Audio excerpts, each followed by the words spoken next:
Hey everybody, it's Jorik. Welcome back. Hope you're doing great wherever you are in the world. Been holding off on making this video. I've been trying to think about how to um, tone down maybe my rhetoric a little bit and be civil and level-headed about this. But it is something that's been on my mind for a couple of years now. Just haven't made a video titled that, so that's why the thumbnail is what it is. The title is what it is. Um, if I were to say and make the statement, Portugal's immigration system is completely broken and there is no solution, can anyone counter that argument and say, well, you're wrong? Um, there are hundreds of thousands of people waiting for their initial residence card. Gone through the appointments, waiting. There are hundreds of thousands of people waiting for their renewal of their residence permit. Many of those, I don't have a percent, are looking at other places or already considered, have moved to other countries or considered doing that.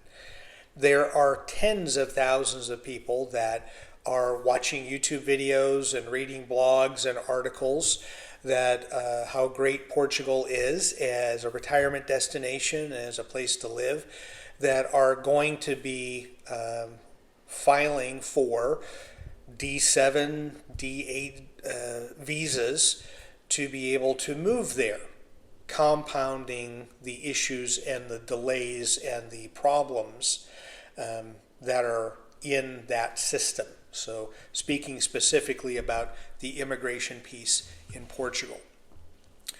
I don't see an end in sight.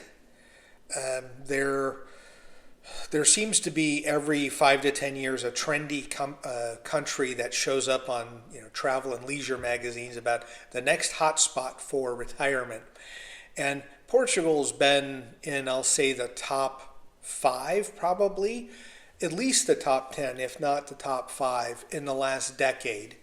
And so we're going back to at least 2015 as far as a place that shows up because they do a great deal of marketing and a great job of it. Got to give them credit. As this retirement paradise and this a very affordable place to live for many people that are coming from other parts of the world into Portugal. But as we researched moving there, as we had lived there, more people looking to move, more people going through the process,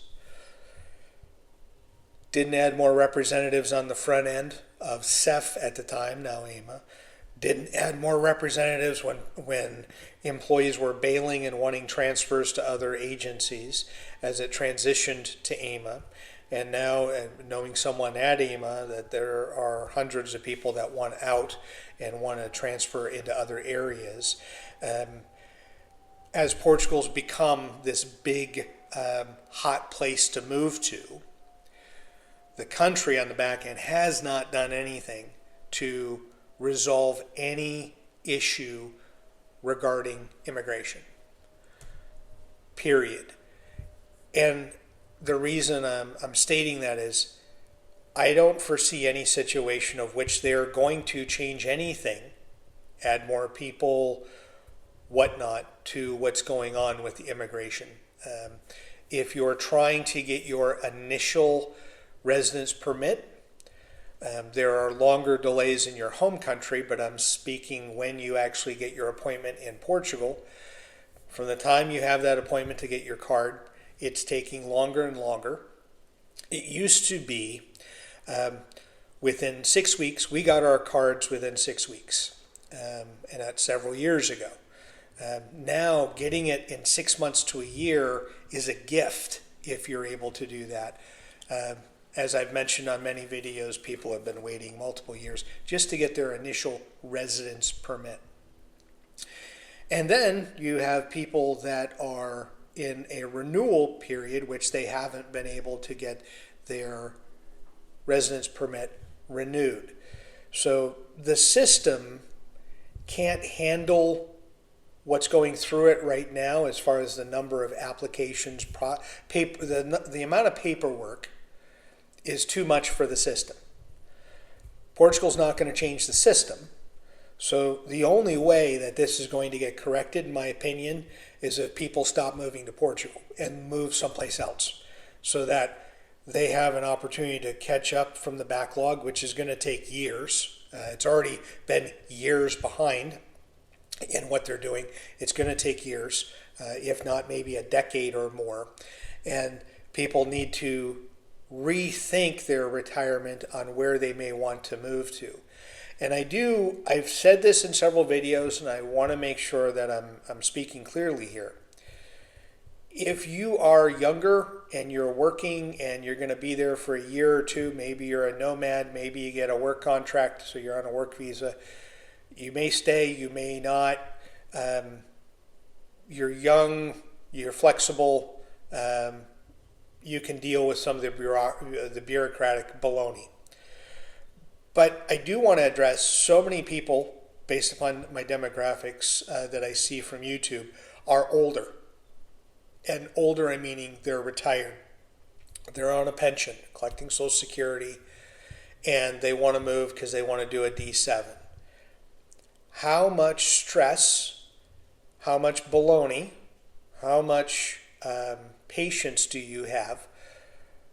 And why, and I shouldn't say why, that makes it sound more combative, but what makes Portugal so great to you that it's worth waiting a couple years to get that initial residence permit, and then when it expires and you're not going to get the permit, your renewal right away, you have to wait, sometimes a year or more, or never in some cases.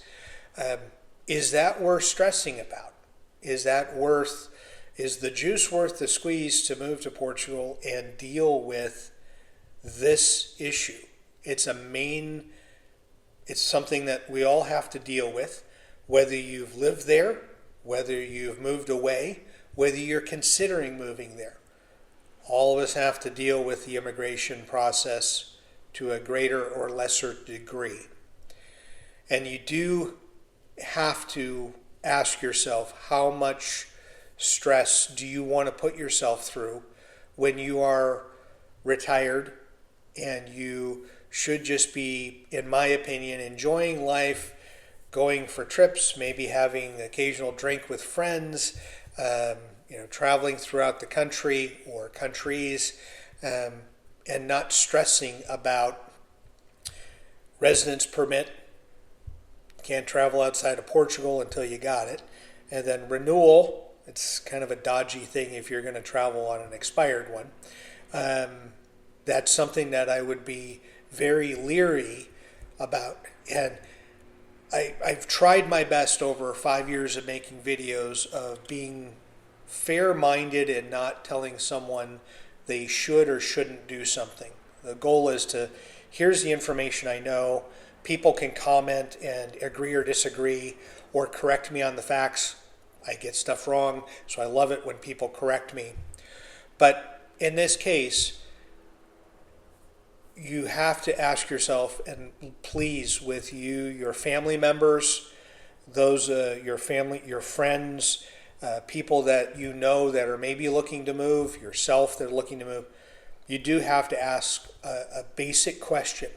How much stress do you want to have later in life? Because there is no doubt you are going to experience stress with this. It isn't a situation of, you're somehow going to get the attorney that's going to whiz you through. No, you're not. You're going to have stress with this because people have paid thousands, in some cases tens of thousands of dollars, and have had more stress than not. And so you do have to think about, if you're willing to move to Portugal and you're going to die on that hill because it's Portugal or bust, you have to accept that it's going to take a long time to get your residence permit and your renewal. Based upon what's going to happen down the road here shortly after making this video, you may have to wait much longer if you want citizenship there. Is it worth it to you? And if it is, I want to hear your comments below, that you're willing to deal with all this stuff because it's worth it. If you feel it's not worth it, or based upon where Portugal has gone, especially the last few years, please leave a comment below as well, because I'm fascinated.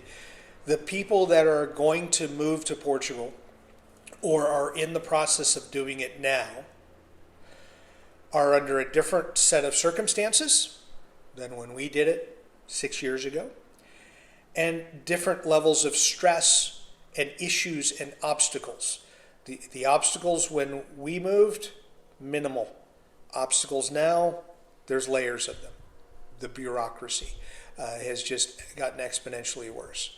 So I'm making this video just to say, if you're looking to move and you happen to watch this video, as well as others from other content creators, know you're in for a lot of stress, and if it's worth it to you, great. But I hope that when I retire, I want less stress in my life, because did a lot of work throughout my life, a lot of stress, a lot of stuff. I don't want to deal with it when I retire.